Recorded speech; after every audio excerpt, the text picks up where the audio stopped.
I'm sure we all have so many things we keep in our lives at any moment in time that we really shouldn't have. It's something we're used to. We've gotten used to living with it. Hanging on to these things might not be harmful, but it could be the things that prevent us from going forward in life. So let's take a moment, take a step back and figure out things that we really don't need in our lives and get rid of them, shall we? Number 1. Negative people. Stop putting up with negative people in your life. But what if it's a family member? Well, I suggest send them far, far away. Okay, that might not work. Then try to understand where all that negativity is coming from. I'm an optimist. My dad always played the pessimist role. He likes to remind me of all the bad things that can happen. It used to hurt because I felt like he doesn't believe I can do this or that. He thinks he's doing me a favor by reminding me of the reality. I discussed with him about this, but realizing also that he wasn't going to change, I just learned to accept it for what it really is. He loves and cares about everything that I do, and he just worries. It's what dads do. It's what families do. Sometimes. Number 2. Hang on to the past. Don't get hung up on the past, like the mistakes. It's unhealthy.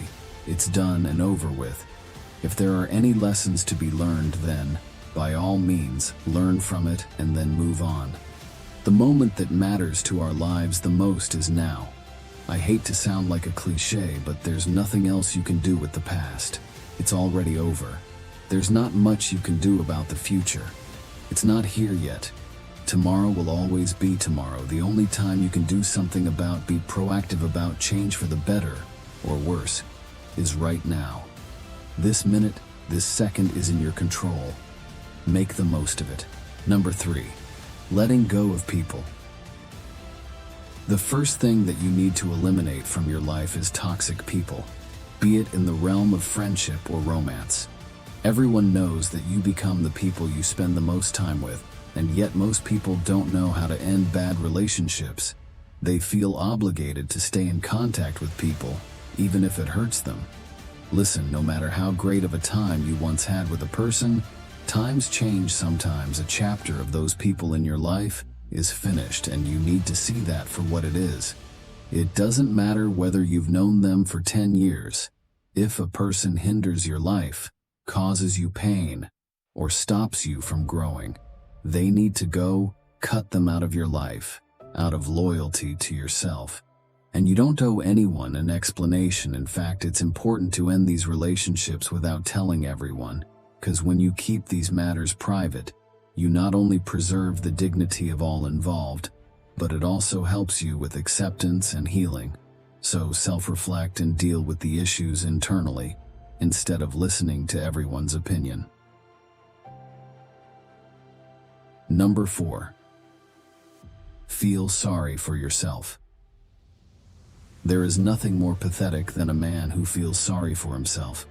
I understand that life can be very hard, but no matter what you are going through or your story, a man can't feel sorry for himself, because feeling sorry for ourselves only makes us weaker. It gives us excuses to fail, and nothing good ever comes from it.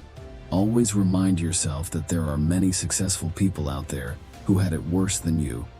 They didn't become successful by complaining or by having a victim mindset, but by using their pain and pushing forward. So instead of feeling sorry for yourself, use your pain and rise to the top. Number 5. Things that don't matter anymore. We often hold on to things that really don't matter anymore.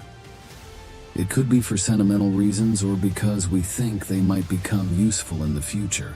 So don't be afraid to throw things out and remove the clutter out of the physical space or from the mental space. There are times when relationships need some pruning, refreshing, or maybe it's time to let go. Search inside to see what are truly important things and clean out the rest, and we all can live more meaningful and productive lives. Number 6, depending on others. It's nice to know there are people we can depend on at times, but being too dependent on others will make us vulnerable and weak. It's time to take back the control, even for a little bit. Taking charge of our own actions, meaning we have to accept the consequences, and that can be tough and daunting. It's easier to blame others than to admit we were wrong. But we are in control. We just need to realize it and accept it. We will become that much more powerful because of it. Number 7. Mental roadblocks. Most people do the same things day in, day out. We all fall into the routines that we get used to, and it's easy to get stuck in a trap of doing the same things over and over again this way. Remove the mental roadblocks. Stop being a creature of habits. Try something new every day. Always look for the new and more efficient ways to do things, especially your most repetitive tasks. Focus on the things you must do and look for how better to do it to get the most productivity boost. Number 8. Distractions from social media.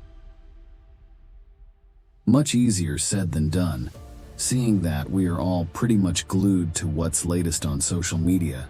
This distraction just creeps into every aspect of our lives ever since its invention. Try to take an hour off from all social media. Let them move without you. Ignore the notification. Better yet, turn them off and have a personal quiet hour. Reading, watching a movie, walk in the park. Number 9. Resistance to change. Without change, we will never grow. Changes are almost always painful and stressful, but without them, we will never know the kind of things we are truly capable of. See how people do things differently than us. Is it more effective? If it is, then changing ways we do things might make sense. We might find out something new about ourselves. Mental roadblock. Number 10. Holding back. Oftentimes, we are held back by our own beliefs that this is the best that we can do. Oftentimes, we don't give ourselves enough credit of what we can really do. It's time to give ourselves some slack and allow ourselves more benefit of the doubt. Be a bit more patient with ourselves, especially when we are learning something new. Number 11. Dwelling on past mistakes, cultivating growth through reflection. In the pursuit of a virtuous and tranquil existence, the Stoic philosophy urges us to consider the second imperative, refraining from an excessive attachment to past mistakes. While learning from our errors is a cornerstone of personal development, Stoicism teaches us the delicate art of extracting wisdom from the past without succumbing to the burdens of regret and self-condemnation. Acknowledging our mistakes is not a weakness, but rather a testament to our humanity. The Stoics advocate for the invaluable practice of self-reflection, where the examination of past actions becomes a compass for navigating future choices. Learning from our mistakes is not only beneficial, but necessary for growth. It serves as a guidepost on the journey toward becoming our best selves. However, the Stoic wisdom cautions against the detrimental habit of dwelling on past wrongs. While it is essential to reflect on our actions and extract lessons, clinging to the weight of past mistakes can become an impediment to our progress.